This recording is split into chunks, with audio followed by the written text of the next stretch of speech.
Welcome. My name is Anya Graney-Elrott. I'm a communications coordinator at the Center for Celiac Research and Treatment here at Mass General for Children. Today, I'm lucky enough to be here with my colleague, Cleo Davidowitz, and Cleo is a clinical research coordinator at the center. Welcome, Cleo. Thank you for having me, Anya. I'm going to ask a real rookie, kind of a newbie question here. What's a clinical research coordinator and what does a clinical research coordinator do? Yeah, that's a great question. A clinical research coordinator, also known as a CRC, is a position in a lab that also does clinical research, not just wet lab research. And it can mean a variety of things, but at the Center for Celiac Research and Treatment, as a CRC, I am involved in clinical trials as well as clinical studies and multi-center collaborations. And Cleo, I know in a previous conversation, we talked about kind of that many researchers in celiac disease actually have either lived experience or family experience with the disease. I think it was above 40%. And that applies for you, correct? Yes, it does. I actually have celiac disease myself. I was diagnosed when I was 10 years old and I'm 24 now, so I've been living with it for about Mhm. 14, 15 years. Through all the phases of different levels of schooling and away from home and at home and everything. Great.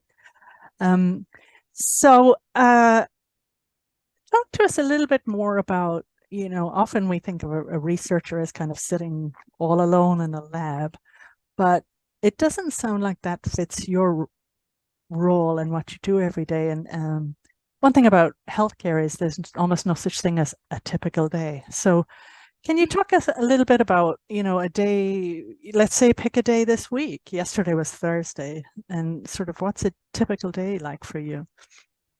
Yeah, so I actually had a great day yesterday that was very indicative of all my different roles as a CRC. I started off the morning by attending an endoscopy of a patient that I enrolled in our pediatric biorepository.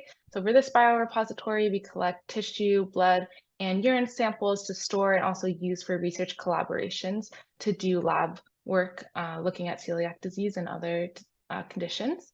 And then I also had a screening visit with a clinical trial patient. So that also takes place at the Translational Center at Massachusetts General Hospital. And the patient comes in, we discuss the consent with the study doctor. They take some urine and blood samples to make sure the patient is healthy. And we just go over the trial and set them up for their next visit if they qualify.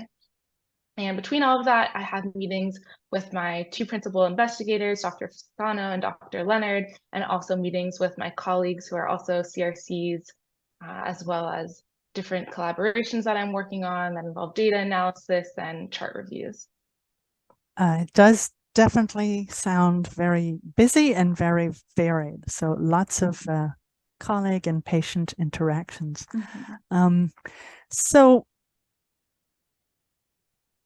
when people like, we all know that the only treatment for celiac disease is a gluten-free diet, a strict gluten-free diet.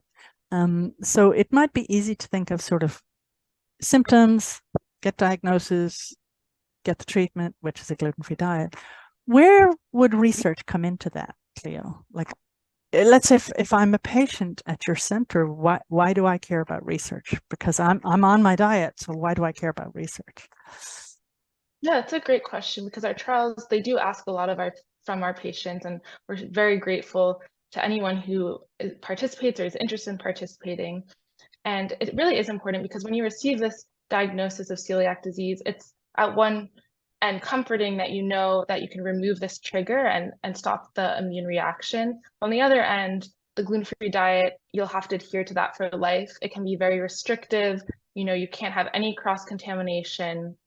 Even fryers fried in the same oil as something that has wheat could induce an immune reaction.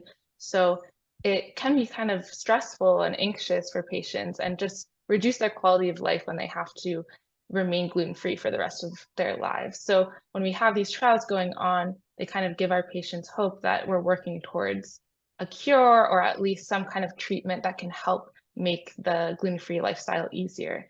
And additionally, not everyone who has celiac disease benefits from a gluten-free diet.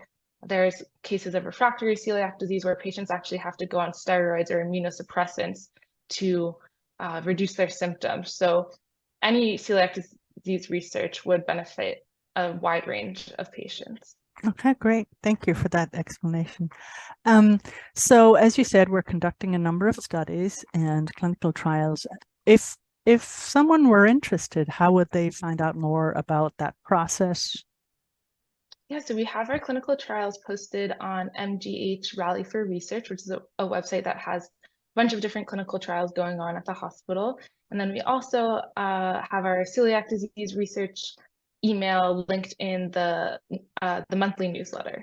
Great. And we can put them at the end of this video too, right? Okay, great. Well, I've learned a lot, Cleo, in this short little conversation of ours. I've certainly learned a lot, and it's been lovely to chat with you. And also to everybody watching this video, thank you for joining us today. And as I say, look for the resources underneath. So thank you. Thank you, Anya.